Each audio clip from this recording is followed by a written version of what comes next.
ఘోరం ఇది. ప్రేమగా సాదుకుంటున్న పెంపుడు కుక్క నాకినందుకు 2 కాలు చేతులు పోగొట్టుకొని సావు అంచులకు పోయొచ్చినట్టు అయింది. 52 ఏళ్ల మంజిత్ సంఘ అనేటమకు ఇట్ట తయారయ్యేరే మీరంతా. బుల్వర్ హంసన్ అనే సిసిల్ ఉంటున్నది.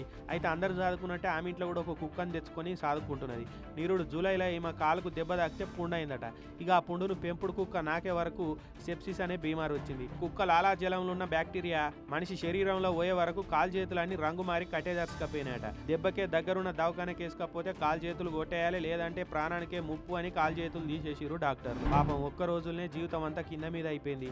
శనివారం కుక్కతోటి ఆడుకున్నది, ఆదివారం పనికి పోయింది, సోమవారానికి కోమాలు ఉన్నదని వాళ్ళ ఇంటి అయినా ఏడవ పట్టిండు పాపం. ఇక ఈ బ్యాక్టీరియా చేయబట్టి ఈమెకు 6 సార్ల గుండె నొప్పి వచ్చి కోమాలకు కూడా పోయిందట.